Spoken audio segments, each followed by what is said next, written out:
In 10 years' time, we'll have an elite of maybe only 5 or 6 clubs winning the Champions League. Where Inter Milan are perceived to be a little club, for heaven's sake. Where Ajax and Celtic, a Champions League winner or European Cup winner, they're not even in the frame. Celtic are a stepping stone for flipping Leicester and Tottenham, for heaven's sake. This is crazy.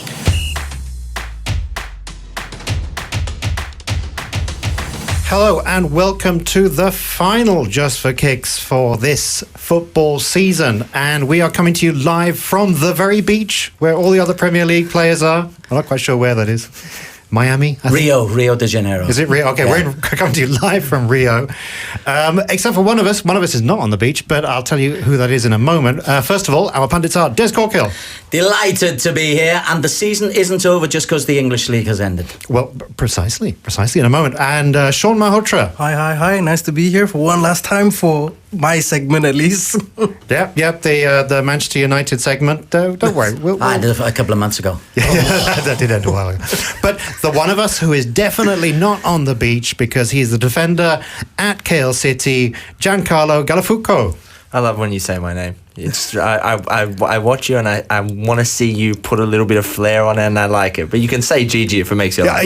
Yes, Gigi for sure. But I don't often get the chance to say Gallifuoco. You know? So we're going to be obviously talking about the Champions League final. We're going to look back a little bit at the World Cup because that did happen. I don't know if you remember. The Premier League and the Malaysian game. But let's start, Des. Give us a sense of what you must have watched it.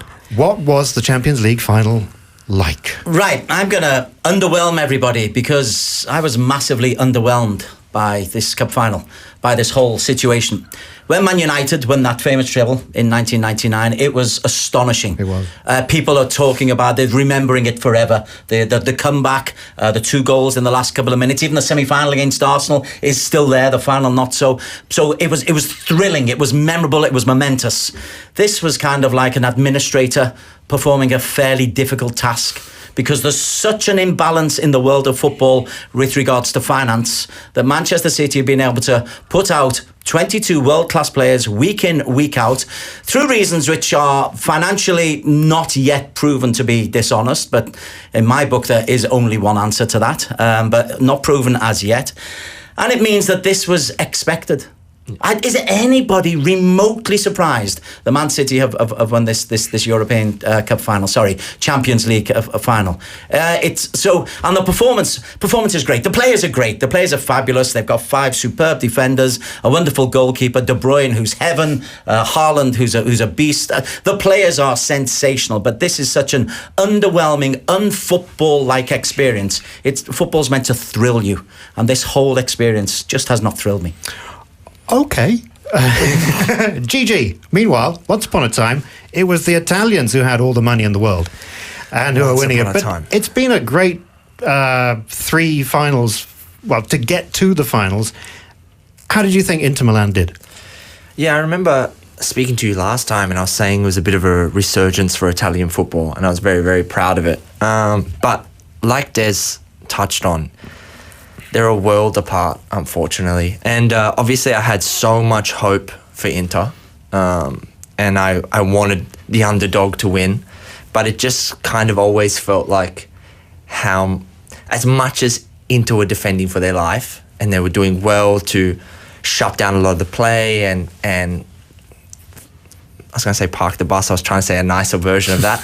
But how do they say it in Italian? Catenaccio. Oh, okay. It means the lock. And they did the padlock well. But Man City, the players there are just incredible. But it was 1-0. It was 1-0. But did you at any minute? Yes, I wrote it down because I did want to mention that Inter did have their chances. They had their moments. And they had their moments to score. But even if they were to have scored, I felt like you always knew Man City were going to win. Sean, as a fan of Manchester United, you must be pleased that fellow Mancunians have won the Champions League and done the treble as well. So finally another member of the club. So give us your honest opinion of Man City's achievement here. I think if it's down to pure footballing ability, they absolutely deserve the treble. I mean, beating United on the way to it as well in the FA Cup final, if you're a City fan, you'd say it's the perfect ending. You beat your so-called biggest rivals on your way to the treble. You dominate the Premier League. You pretty much dominate the final as well. The scoreline doesn't suggest it, but they dominated it. It's the perfect final for them. Pep's legacy is completed now at City in a way, but like Des mentioned earlier, there's a lot of other things looming over. But if I'm a fan of Man City, which I absolutely am not, I would be over the moon. But Over even the blue moon. fans of Man City, I'm not seeing wild celebrations. There are none. Yeah, there are none. I'm not seeing people at West Ham when they won the that was Conference massive. League. Yeah, it was They were massive. wild celebrations. Yeah. When, Emotional when Aston celebrations. Villa got 7th. The one thing that I'm seeing most of the time, which in a way makes me smile, but at the same time makes me sad, is most City fans are just saying it's better than the United's treble in '99. There's no celebrations per se. I know the trophy parade for the treble is tonight in Manchester, but the celebrations are mainly we did it better than United did it in '99. So okay, if that's your version of the best treble, sure, I'll take it. No All problem. right. So that was an unbiased opinion from Sean Malhotra. We will revisit next season. I am sure we will revisit the financial allegations of. I don't even know what they are. But in the meantime, I want to ask: can anybody, Gigi, can you tell me, John Stones? Yes. I don't understand. What is he? What has Pep made him do that's different and that seems to be working? Be brave. For me, as a defender, it's you're constantly being proactive. So you have to try to always nullify things before they happen. So you're always thinking about worst possible case. You're thinking about everybody in their position, how a pass could eventually go wrong. You're thinking always the opposite, obviously, to an attacker who's trying to create something. When you play like that at the top, at the highest level, and you know that if you give a Man United player or a Liverpool player half a chance, it's a good chance he's going to score. That can affect your game. So when you have a coach like Pep who allows you to have the confidence to be brave, to push with the ball, to play composed. He was already super talented. That's why he got there.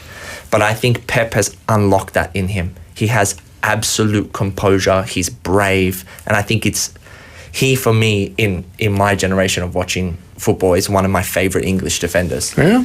Because Are you saying that just in recent months, or, Yes. or like you've been watching him for years and thinking? To be honest, my whole life I've been predominantly Serie A, and ever since I've come here, I've watched a lot more of the Premier League because Malaysia is quite Premier League dependent, and I've watched a lot of his games, and that's just one thing that impresses me a lot.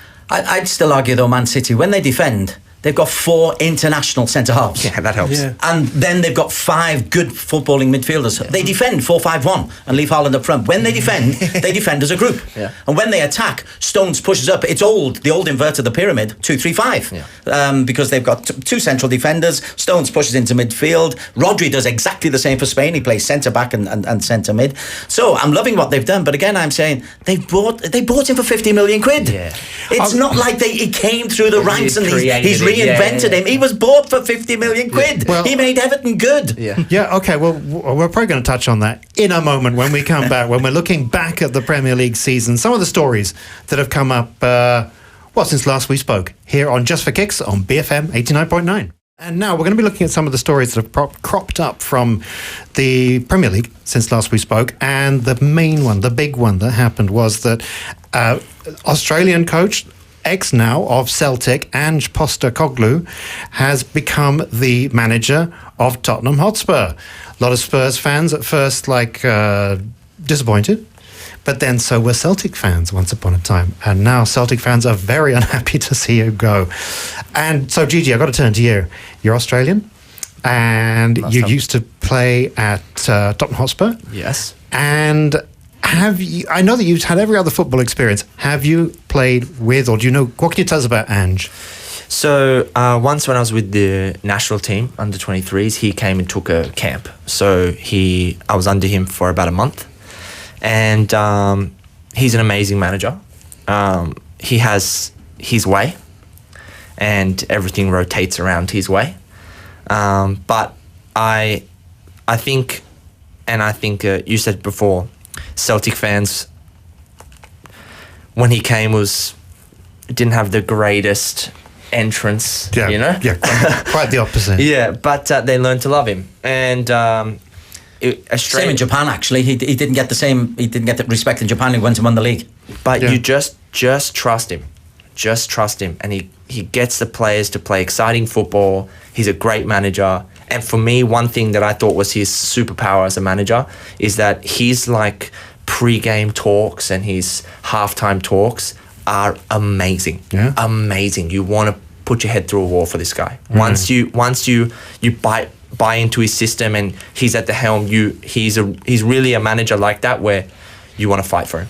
There's a great clip of him doing his, I think, first training session for Celtic, and he's saying to the players, we keep moving, you stop at half time and you stop at the end to celebrate. I thought, okay, that sounds good to me. He sounds like a really good man as well. But didn't he have an awful lot of stick in Australia as well? He went through a really tough time because he was national coach, Yes. and he divided opinion, shall we say? He had one famous incident where he took the under-17s. He was trying to qualify him for the World Cup, and he said, "I'll do it, and if I don't do it, I'll resign." And they fell short. And then on national television, the reporter challenged him and said, "Well, now you have to resign." And they had this massive argument, and then this sparked a huge debate in Australia about, they played well, but he said this thing. Is he arrogant? Is he? But he's not. He just needs time. And I think in that instant with the under-17s, he didn't have enough time. Whereas at club football, you can give him 1 year, 2 year, and he can really put his DNA into the club. But do you think Daniel Levy would actually be someone to give him a chance? He's never given. I wouldn't say never, but he's not given many top managers a chance. Yeah, if Conte can't get the best out of him. And Conte that's my couldn't, fear. Mourinho couldn't. So, But then he signed a 4-year contract. He signs a 4-year contract. So I think, okay, you must understand that there's a plan in place, but it takes time. So what can Spurs, if all goes to plan, what kind of football can Spurs fans hope to see? Exciting football. And I said before about Pep with Stones, but Ange is another one that he pushes you a lot to be brave. The ball must always go forward. But that sounds like Leeds United as well, then. Better players. Okay. Harry Kane going to be there? Hands up, hands down? What? I think he'll still be at Spurs. Yeah. You think so? Yeah. I don't think the evaluation, 100 million for a player in his final year of his contract. Yeah, Harry Kane's world class, but I don't think any team is going to be paying that amount for a player who's about to hit his 30s. 100 million, I don't think so. This is modern football. I Doesn't really matter. don't see it happening. They'll invent the money from somewhere like Barcelona do. I do see it happening, and personally, I think for Spurs it would be the best thing to happen. For him to leave. Yeah. Wow, I disagree, man. Harry Kane pressing up front for an Ange team. Okay. Valid point. But for me, and once again, I haven't spoken to Harry for 10 years, so he's clearly a changed man. But he loves that club, and he's a good man. And he's the spokesperson, he's the face. And I understand, people always say, he doesn't have any trophies and he needs to leave. But I think Ange would be there telling him that I'm going to be playing a style of football that's going to create a lot of chances. And I can give you a lot of goals. Because the game that Ange wants to play is brave attacking football. And if he's a clinical finisher, man, you give him 10, 15 chances a game, he's going to eat that up. Yeah. Well, you got me. I'm on board. No, I really am. I'm looking forward to it so much. So let's move on to, very quickly, Des, I want you to wrap up and tell us again, succinctly, in very little time, what is the money situation? What are the accusations levelled at Man City? Oh, at Manchester City, they're numerous, 115 of them. But there's a bigger picture around not only Manchester City, but the effect of money on football. The top elite level, the money is just being sucked out of football everywhere else. I keep talking about grassroots football, where in the UK, kids under 7s, under 8s, under 10s have got to pay £200 an hour for a pitch. because it's officially licensed. And if you don't pay £200 an hour, you don't get to play. So that's being sucked out of football. The clubs aren't putting anything back in. There was a deal with the Premier League where 5% of any TV rights was meant to go into grassroots football. Not one bean has gone in since 1998. So football is just being swamped by all these must have more. Saudis coming in. But you're hearing Steven Gerrard going, you're hearing Lionel Messi, well, he's not going to Saudi, but Benzema's gone to Saudi, and Kante's gone to Saudi. It's all money, money, money. All that money is not being invested down in the grassroots. Asian football's a thriving, potentially a thriving place to be. And yet all the money is in Saudi is going to be going to an elite group of 50, 60, 100 people. And that is just bad for football. Football is the ultimate socialist sport. It's meant to be my best against your best. And if I have an injury, we make do. That's gone out of the window. The Champions League is about to be revamped, where we're going to be getting 38 teams and more opportunities for clubs to make money. And so the elite will get more and more elite. And it's just decimating football. It's great. Manchester City are beautiful to watch. But if they've got no opponents, there's no point. Okay, Des, give us a time frame. It's happening. Yeah? It's happening, already happening. But in, say, I don't know, 10 years' time. In 10 years' time, we'll have an elite of maybe only 5 or 6 clubs winning the Champions League. Yeah. Where Inter Milan are perceived to be a little club, for heaven's sake. Where Ajax and Celtic, a Champions League winner, European Cup winner, they're not even in the frame. Celtic are a stepping stone for flipping Leicester and Tottenham, for heaven's sake. Yeah. This is crazy. Okay, that's your, and I can't stop it, but I'm gonna have my say. That's your Des Corkhill hour, and if you stay tuned in, you may hear more of the same about the VAR. business stations. I really shouldn't say that on the business station. Sean. Yeah. Meanwhile, Manchester United, the Ten Hag revolution continues.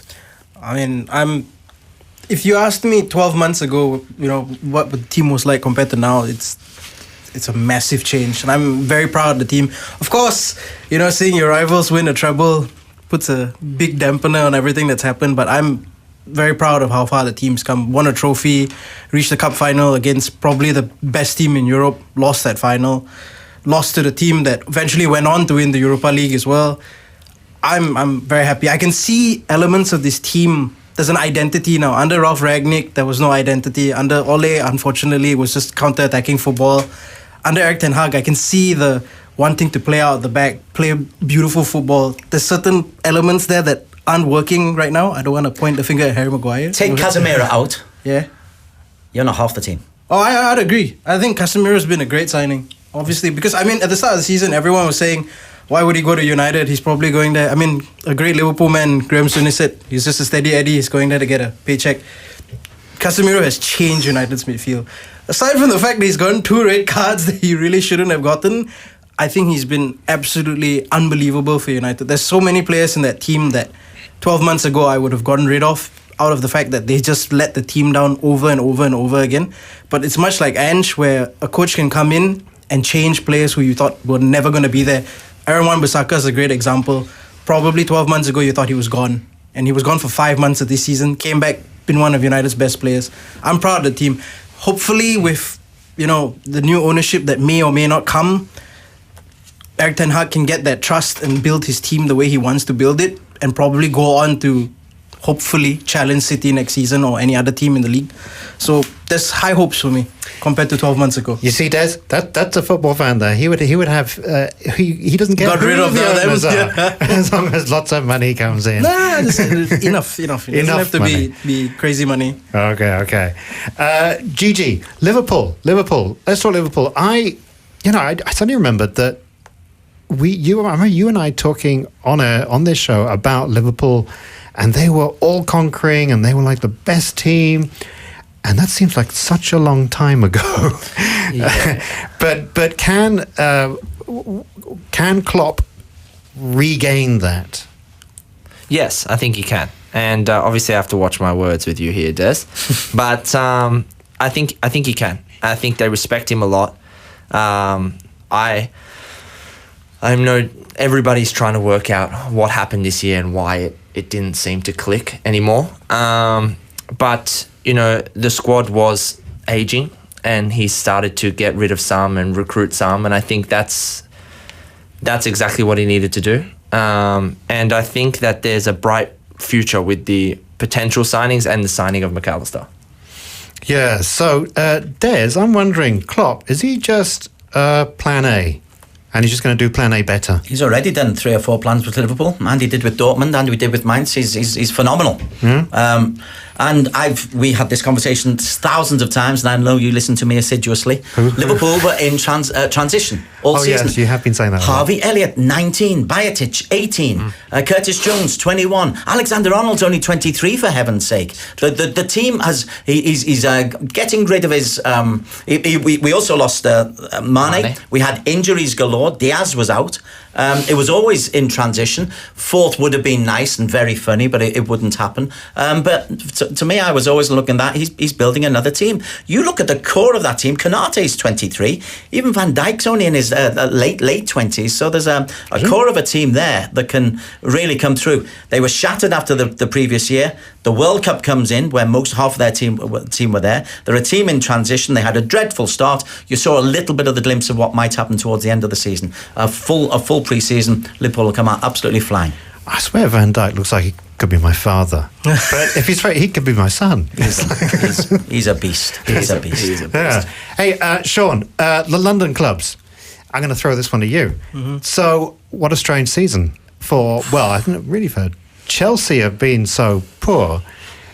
But everyone I'm hearing is saying they're going to be back. Next season, they're going to be back. They're going to be right at the top. I don't know how that's going to happen.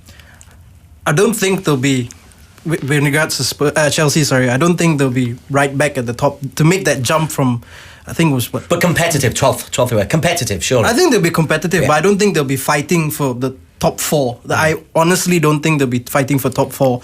I think there's a lot of players that need to be let go from the team. There's a lot of money that's been spent in just 2 windows, 630 million if I'm not mistaken.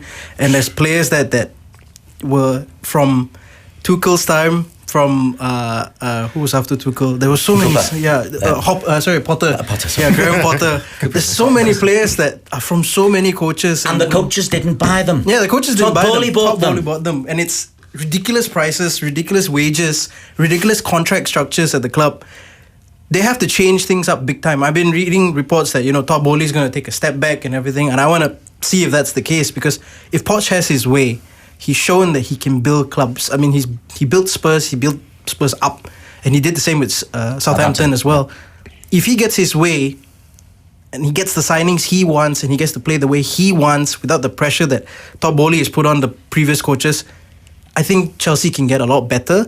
I don't think they'll be there just yet, fighting for top 4, but they can get a lot better. When it comes to the other, London clubs, I'd say Brentford should be really proud of their season. They've done quite well. Ooh, Ivan Toney, unfortunately, with the cases that have come up, we'll see how that works out for him in 8 months. And then you have West Ham, who I think are over the moon. I think the celebrations I saw from the Irons fans it's been nice to see. I never expected to see such emotions. Proper football fans. Yeah, proper football fans. It's been amazing to see. And I watched that final, scoring a goal in the 90th minute to win a European Cup final. That's what you dream of as a fan and as a player. Yeah. So I think for Jared Bowen as well. It's been great. It's been great.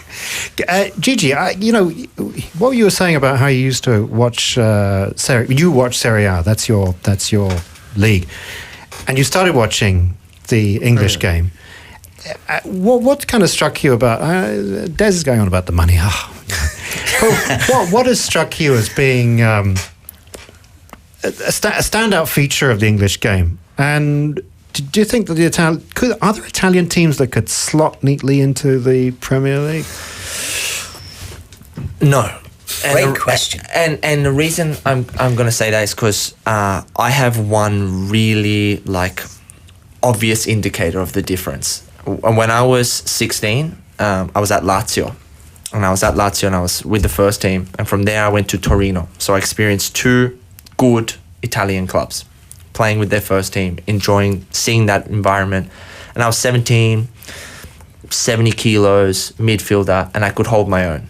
Then I signed to Spurs just before my 18th birthday, and I got thrown into Harry Redknapp's Tottenham Hotspur. And everybody was too fast, too strong, too fit. And that is a massive difference for me. It's worlds apart when it comes to that. And even when I went back later in my career, at 24, I signed in Cerita, a little club outside of Rome. and to see the difference on the importance they put in Italy. It's about the game. It's a lot about formation. It's a lot about tactics, a lot about nous. It's how do you slow the game down? How do you speed it up? How do we nullify them? That's the main thing. There's not a lot of emphasis on gym, not a lot of emphasis on strength and conditioning, not a lot of emphasis on power. And then when I went to the UK, that was a predominant part of training. We would do the beak test 3 or 4 times a year. You had to keep up with the level of fitness. At Spurs, we had Gareth Bale, we had Aaron Lennon, we had Carl Walker, Ryan Fredericks, these players that you don't hear about, those kind of players coming through in the Serie A. The players that break through are the ones that have this X factor, or they're good defenders. But in England, that to me is where you're miles ahead. And then obviously the commercial brings the money, and the money brings the best players from Europe. Wow. But for me, Napoli, the reason Napoli's had success in the Serie A is because for me, I think they've adopted an English style. It's all about fast, quick. Mm-hmm. They play at a certain speed, and the Serie A had no idea what to do with it. And that's why we would score a goal and score 4. And that's for me is a massive difference. Yeah. Okay, well, we're going to move on. Sorry, Des. We haven't got time for VAR talk, for Des's VAR talk for the week. Sorry, that was my fault. Yeah. No, it's fine, it's fine. Listeners, if they really want to hear it, they can just listen to any previous episode. For evidence that it is a catastrophic intervention in football. And as we slowly fade out, we'll take a break, and in a moment we're going to come back. We're going to look at the World Cup here on Just for Kicks on BFM 89.9. And we're back with Sean Malhotra, Des Corkhill, and Giancarlo. You know, You can try again. with Gigi. And we're looking back at the World Cup because it's been such a long season. And the other day I suddenly thought, hang on a second, there was a World Cup. So I want to, seeing as we're saying goodbye to this season, we're going to have a quick remember and goodbye to the World Cup. Sean, I want to start with you. This is rapid fire, okay? We're going to ask for the top teams in people's opinions, the stars of the show, match of the World Cup, and just a general sense of what happened at Qatar. But Sean, if you can remember, can you remember? Yeah, I do. I mean, there were moments and matches that caught my eye, memories that will probably last me a lifetime. I mean, there were so many big games that happened at the World Cup. It was, to me, in my lifetime at least, one of, if not the best World Cup in terms of the football I've seen ever. But a game that caught my eye for the reason of where I was at the time was in Hatamas, and it was a place full of German fans and Japanese fans. Right, that is by far one of the best atmospheres I've had here for two footballing teams that I could never imagine it. Like the atmosphere that was there, you could see Japanese fans who were so passionate singing their songs here, which I've never heard before, and I was like, wow. And you could see German fans who looked so depressed and anxious throughout the whole game. You had one of the biggest moments probably in World Cup history where the line is that thin, it still got over and they got their goal. What struck me was the fact that Japan not only beat what is considered a European giant in Germany, but you could see at the end of the game Japanese fans and German fans hugging each other, applauding each other, buying each other drinks, celebrating together. Even though the Japanese had just beat the Germans, they came together, which to me is a moment, it's a core memory that will stick with me forever. And did the Japanese fans clear away all the plates and everything afterwards? Yeah. They were great. They were great.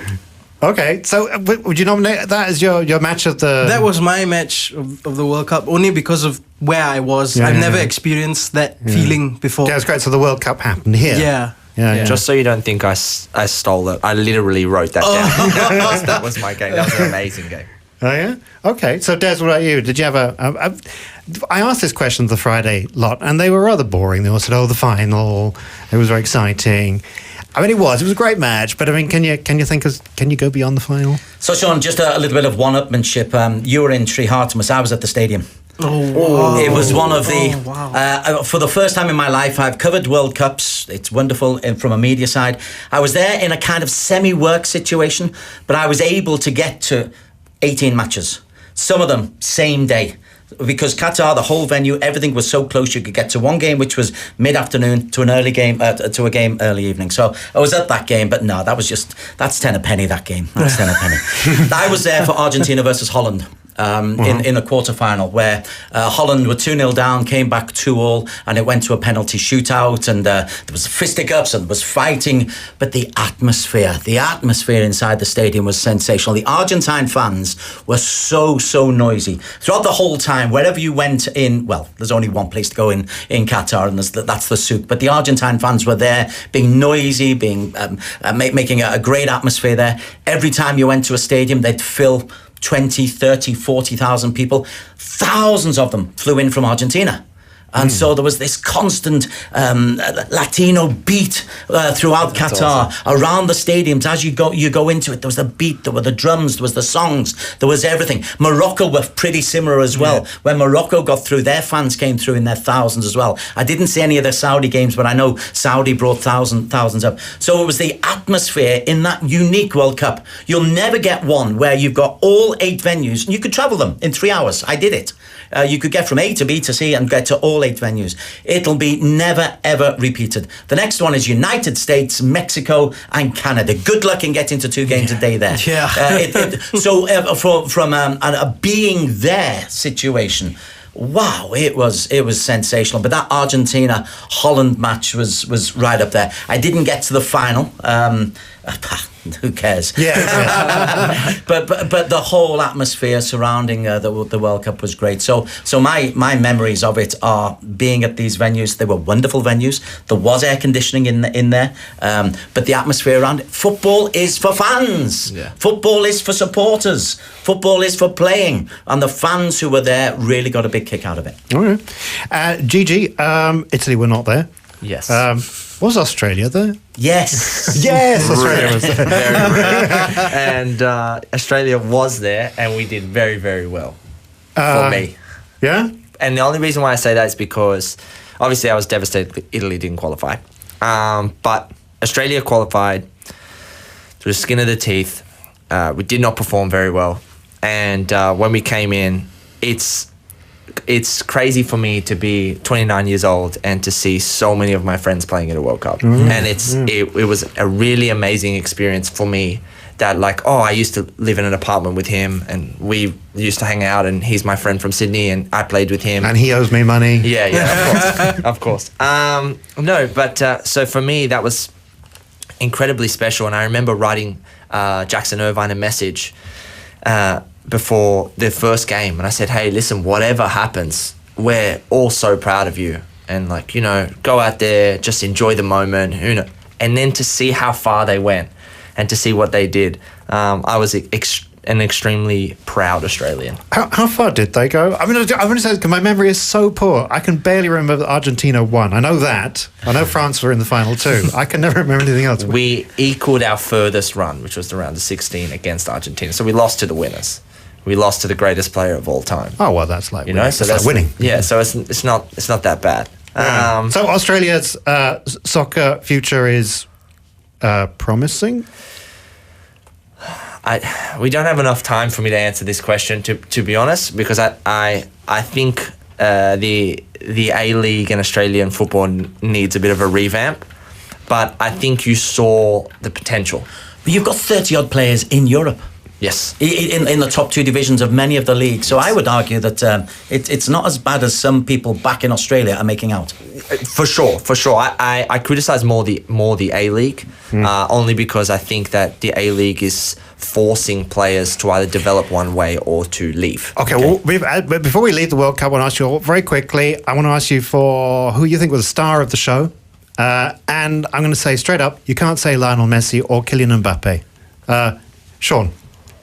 Bono, the goalkeeper from Morocco. Oh, yeah. Absolutely sensational. Yeah.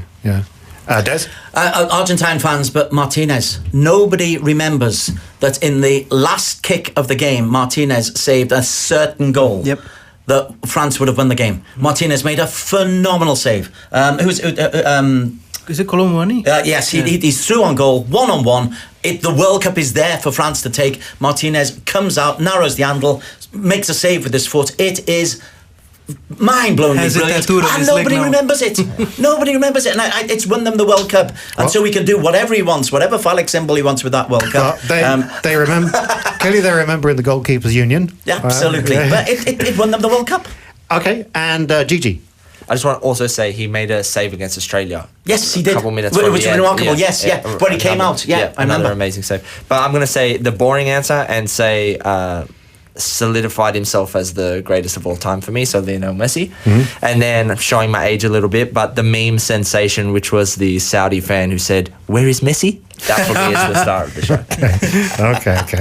All right, we take a break, and in a moment we're going to come back and look at the local game here on Just for Kicks on BFM 89.9. Welcome back to the final part of the final show of this footballing season, and we are going to look at the Malaysian game, which is not in its final part. It's still got halfway to go, and after that we're going to do a rapid fire look back at the Premier League season, ask the pundits who's their favourite players, etc. But let's start with the local game, and I'm looking at the league here. It looks like JDT are doing quite well. It's looking like it's going to be down to you and KL City, GG, to put an end to their dominance. It's That's a very, very big task. Okay. Well, let's break it down to a slightly smaller one. Let's start with Des, though, first, just to give us a sense of where things stand, and then we'll look at it more granular. So we are just halfway through the season. There's 14 games played. Johor Darul Taksim played 14, won 14. 54 goals scored, 2 conceded. I spoke on the last show that Johor, a potential win every game of the season. That's the potential. They play KL City next, I think, don't they? They do. But to stop them, it needs something absolutely remarkable, because they are a fabulous football team. Yeah. They've got money, but they've spent the money well. They rotate the squad. They've got 2 outstanding goal scorers, Fernando Forestieri, who scored a worldie, an absolute world-class goal in the win over Terengganu at the week. They've got Bergson, who can blast them in from 30 yards or 2 yards. He doesn't care. They are a really good football team. They'll have their eye, I'm sure, on AFC Champions League qualification out of the group stage, which is probably their real objective for this year. They've already won 1 trophy. They're odds on to go through the season, if not unbeaten. But I would say a target for them is to win every game of the season.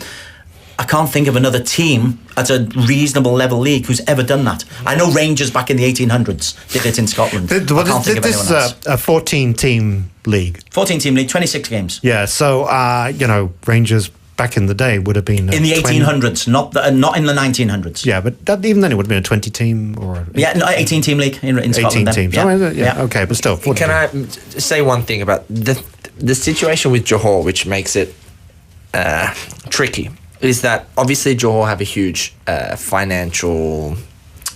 Advantage. Yeah, I was Careful with your words. I was trying to say there's no limit, But everybody else is trying to compete. Okay. Uh-huh. So you have this same vicious cycle. They prepare and they spend their money correctly. Like Des said, they spend their money and they get the best players. So then you have the best team. So then because you win a lot, the team that's versing you knows you're in good form. So they play to try to nullify your good form. Then you beat them and the win continues, and then you win another championship. So every single time you're coming around, I'm getting further and further back. And every time you're improving, I'm allowing you more possession, more time on the ball, more chances, more ground. But I'm wounded. So I'm going to keep backing up. And then I watch you beat me 3-0. So the next game I drop a little bit more. Then you beat me 4-0. And I see you beat someone else 5-0. So now we're at this point. I've been here for 3 years. And this year has been an absurd level of dominance. Absurd. And once again, I take nothing away. Those players are incredibly talented. But you come to the game and I see at least half of our league, and I don't want to offend anyone, but the players that are walking out on the pitch have already lost. And that is the atmosphere that they bring to your stadium. But Gigi, you're talking psychology. Yes. It's nothing to do with skill and hydration and good food or whatever. The thing is, you'll always have players that are better than you, players that are worse than you. And JDT do have the best players in the league, for sure. But I think it's I think that their superpower over the money, over the quality of their players, in the end, we're 11 players, the ball's round, and the pitch doesn't change. It's that you fear them. They have the fear element. 3 times this season I've said, hey, Johor got a tough game this week. Selangor away, 4-0. They've got a tough game this week. Sabah away, 4-0. They've got a really tough game this week. Pahang at home, 2-0. I guess the only thing, the analogy that I could come up with would be back in the day, the Alex Ferguson Man United, that the teams that went up against them. Or the present day Manchester City. Yeah. There's the expectation. Yeah. There is an expectation. Yeah. Like, for example, they played us earlier in the season. Just before halftime, we conceded an own goal and we were down 1-0. When we walked in at halftime, we were pretty happy. We're thinking, oh, okay. They've only scored through our own error. We're at the halfway mark because we know how good they are. So that's what they've created. And for me, that, like I said before, that is all the money that they have spent, that it was worth it because for 9 out of 10 games, you've won the game before it started. Can I ask, is there a downside then? If the winning begets winning, if, let's say, JDT lost 1, would that mean that they could lose a lot? If your psychology is so... I think you saw in 2021 that they lost to us in the final. And that next year, it had a bit of a ripple effect. People thought, okay, maybe you can go at them. Maybe there is a way to break them. And then they won and won and won and won. And now they've created this invincibility again. Right. We got to move on, but it would be remiss of me not to ask Gigi. Something happened over the weekend in your match. What happened? It was all across Twitter and TikTok, etc. That you got your career second red card. Yes, I did. Yes, And I did. I thought it was harsh. Thank you very much. But what am I going to say? You're also right next to me, so Yeah. we'll see the show that I'm not on. Yeah, I know which. I'm going to be careful. No, I'll try to wrap it up quickly. But obviously, I'm grateful because of social media and my team. You get to feel the response from everybody, and I felt very vindicated that everybody sent messages to me and said, "Hey, you're not wrong. That was quite harsh." And that made me feel better because, especially as a footballer, this is your whole world. You take everything personally. I'm the kind of person that will rewatch my game and be angry if I misplace a pass. So when you get a straight red card, You're angry all the time, huh? Yeah. So basically, my life is terrible. Okay, well, folks, you can look it up yourself on the internet. Please don't. It's already on viral. But like I say, I felt it was a bit harsh. Thank I've seen them given, not given, so who can tell? Let's move on, and we're going to have to wrap up our final ever episode by having a quick rapid fire. I want to ask everybody a few questions about the Premier League season that's just gone by, and to see what you all think. So, for instance, I want to start with Player of the Season, Gigi. Haaland. Okay, overrated. He just scores goals. Des Corkhill. Kevin De Bruyne, he makes Holland. Exactly. That's the correct answer, Gigi. Oh, sorry. And Sean. I'd go with Kevin De Bruyne. Absolutely phenomenal. Yeah. And Manager of the Season, Gigi. De Zerbi. Okay, cool. Des? Unai Emery. Oh, nice. Difference he made at Aston Villa. Remarkable. Yeah. And Ten Hag came in close as well. Anyone who gets rid of the cancerous Ronaldo, wow, what that was the best thing that happened to Manchester United. Sean? Eddie Howe. I think from relegation prospect to Champions League football, amazing. Bought right. They didn't overspend on players. Only Bought the right 250 million. You know what? Your answers have just shown me how biased I am because I just realised I chose the Italian coach and you said like 5 other examples that were really good. I was like, oh, yeah. I would have gone for De Zerbi too. Yeah, that's a good choice. Okay, my memory cannot stretch back for this kind of thing. Match of the season, Gigi? It's going to be great. Des, this one's for you. The Liverpool annihilation of Man United. Oh, did Liverpool beat Man United 7-0? Yeah, they did. Wow. Are you going to go for that one, Des? Yes, simply in many ways, because it's in many ways summed up Liverpool's season, because my other memory is Liverpool's next match was a 1-0 defeat at Bournemouth. Yeah. So you beat United 7-0. I'm not sure we mentioned that, Sean, but Liverpool beat United 7-0 at Anfield in a league game. Okay. And then lost to Bournemouth the following week. Sean, you could nominate the Bournemouth beating Liverpool if you want. No, mine for the fact of my childhood reasons, I'd say the Arsenal beating United at the Emirates. Watched it with Arsenal fans who grew up supporting the team, same as I have with United. 2 former giants who fell, suddenly finding resurgent form, playing the way they were playing. It was great football. Even though United lost, I thought it was a great game. You were there? No, I was watching. Sorry. Sorry, that was the reason. Okay, this one could be anything really. Is a moment that summed up the season. For me, was Conte losing his mind at the end of the game in that press conference. For me, that was absolutely hilarious, man. Just because of the kind of manager that Conte is, and then the whole Spursy curse and everything, and then him just coming to his limit and losing his mind. That for me was. Can he get a job again? I mean, Yeah, for sure. Yeah? For sure. In Italy, I would say. In Italy, they for love that kind of thing. He's so heavily respected there. Okay. Des? Well, it's been for the last 5 years. VAR is devastating for football. There are so many examples where got it's 5 seconds. subjective, 4, and it means VAR is just an abomination. Get rid of it, but I'm too late. 1, and we're out. And Sean, moment of the season. City's domination, honestly. They turned it up when it mattered most. It's not how you start the season, it's how you end it. Arsenal dropped points in 8 games. In those 8 games, City won every single game. Absolute domination. And I think that's a team that's probably going to dominate the league for many more years to come. Unless Pep Guardiola leaves, and then he'll drop like a stone like Manchester United did. All right, but before we go, I want to ask one final question. Was it a good season? The whole thing. Premier League, Serie A, World Cup, everything. Gigi? I thought it was a great year for football. I thought, like we touched on it before, but I thought the World Cup was amazing. I thought the Champions League's been great, and for me, a fantastic year of football. Des? I love football. Even if there was no Premier League, I'd love it. I thought the Championship was great. I thought League One was great. I thought the Wrexham story was great, even though that's money doping as well. Yes, football is fantastic, but I'm really concerned that money is just going to utterly dominate and take away a lot of the fun from many fans. Des will only be happy if it's like 2 groups of orphans. No, I'd like a little our best 11 versus your best 11. Even the 5 substitutes coming in. It's changed. We're out.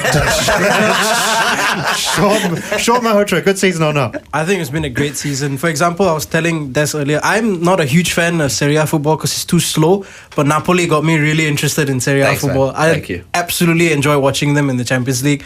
I kept saying it throughout the season that I thought they could go all the way, and I'm still proud of them. I think they were phenomenal. Thank you. Well, that brings us to the end. I want to thank, Gigi, thank you so much. Good luck with the rest of your season. Thank you very much, and feel honoured to be here. So thank you. Oh, honoured. No, don't hear that. See, that's kind of thing we want to hear, Des. Des Corkhill. Malaysia have got a game this week. They play Solomon Islands. Let's not forget that the national team is important as well as the local. Yeah. And thank you, Des. And thank you, Sean Malhotra. Thank you. It's been a great season, and I just want to say happy birthday, Dad. Enjoy your 65th. And I want to thank our producer, Daryl Ong. And also, if you want to watch any of this, it's available from the BFM website. We're being filmed right now. And my name's Cam Ruslan. See you in, 2 months' time. Just the Kicks on BFM 89.9.